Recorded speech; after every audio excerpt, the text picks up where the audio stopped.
today I wanted to do a really quick review of a palette that I have been loving lately, and that is the Too Faced Chocolate Bar palette.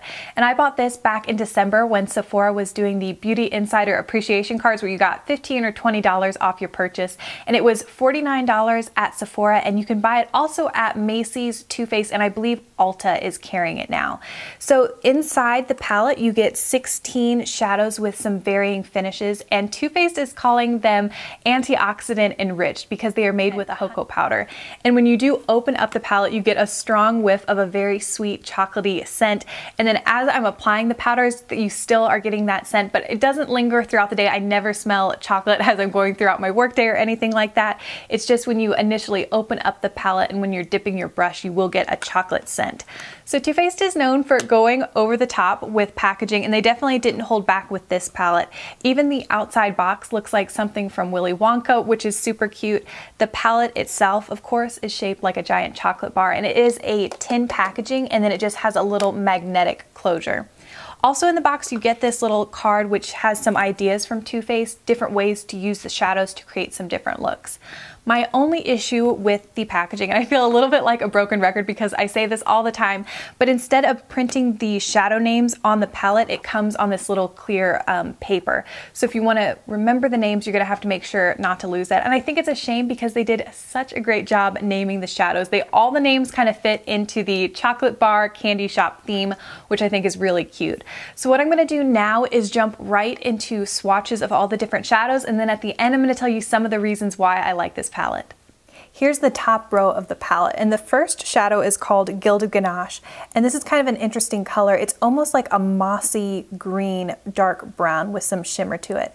Next to that is White Chocolate, which you might not be able to see because it's pretty much the color of my skin, and that's a matte. And then this is another matte shadow called Milk Chocolate, which is a great transition color. Next to that is Black Forest Truffle, and while Too Faced says that all of these shadows are either matte or shimmer, this one is a little bit more than a shimmer to me because it has actual glitter particles that I can see. So I would consider this a glitter for myself. This one out of the whole row is just a little bit more chalky and gritty to the fingers. Still a really pretty color, you just might have to work with that a little bit more. And then the last shadow is called Triple Fudge, and this is a beautiful matte. It's really a deep, deep brown, almost a little bit of a blackened brown. On to the next row. This first shade, Salted Caramel, is probably one of my favorite shadows in the palette. Just the most beautiful, fully pigmented matte shadow, blends out perfectly, and I've been using this in my crease a lot. Right next to that is the shadow called Marzipan. This is a beautiful peachy rose gold, and next to that is another matte brown, and this is called Semi-Sweet. And these three shadows are the shadows that I have on today. Another matte shadow in the palette is Strawberry Bonbon, and this one is a little bit sheer and a little bit powdery compared to the other matte formulas. Not a bad shadow, but just not quite as beautiful as Salted Caramel is. And then this next shadow, which is, in my mind, it's another glitter shade because I see like actual glitter particles, is called Candied Violet. And this is probably the only shadow in the palette that I'm disappointed with. In the pan and swatch, it is gorgeous, but every time I get it on my lids, it just ends up looking a little bit muddy. I'm not giving up on it yet. I think I'm going to try it underneath or on top of a couple different bases, because it is such a beautiful shadow. And then right next to that is the color called Amaretto, and this is a beautiful shimmer, so pigmented, so smooth, and very easy to blend out. On the last row there's Hazelnut, Crème Brulee, and Haute Chocolate, and these three are probably the nicest of the palette. So smooth and pigmented, just very effortless to use, and these two would be beautiful all over the lid and then buffed into the crease, and I've been using the gold a lot on my lid, and it's a really pretty gold. These two on the end, this one is called Cherry Cordial, and this is a plummy burgundy brown, and it's almost to me a matte shadow with some shimmer particles in it. And then this very last one is called Champagne Truffle, and it's a pink champagne with some gold iridescence, and on the lid it almost looks metallic. So looking at this palette as a whole, I love that there are different finishes to the eyeshadow, and I think that is what makes a palette really versatile. And in the Chocolate Bar palette, the shimmer and matte shades are excellent quality, very pigmented, and just smooth on the skin without any effort. Two of the shadows, Black Forest Truffle and Candied Violet, are a little grittier in texture than any of the other shadows in the palette. I think that's just because they have more of those glitter particles to them.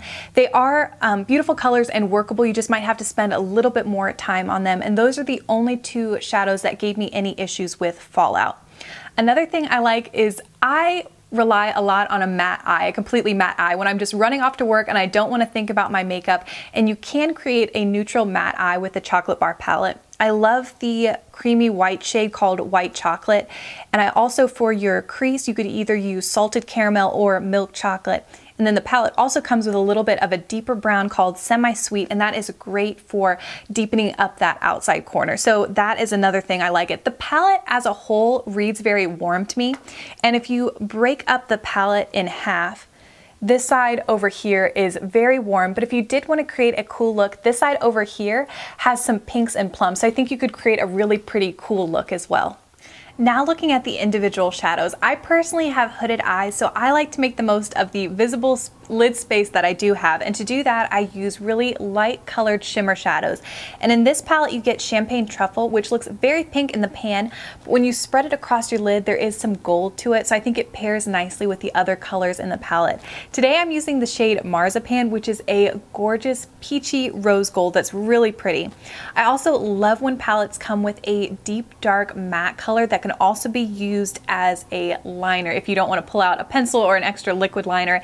And Triple Fudge is beautiful if you smudge it into the lash line, and it adds some depth and darkness, and it also makes the lashes look a lot thicker, which is nice. And the other thing I wanted to mention about this palette, it comes with some shades that are beautiful completely on their own. And the colors I'm talking about are Amaretto, Hazelnut, and Haute Chocolate.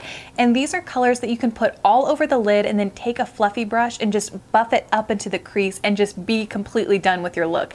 And they're shimmery enough that they catch the light and just make your crease look dark enough on its own. So the look is very complex, and it looks like you spent a lot more time on your makeup than you actually did. Overall, I love the Too Faced Chocolate Bar palette, and while it is a neutral palette, I don't think it is boring at all, and I've had a lot of fun creating different looks with it.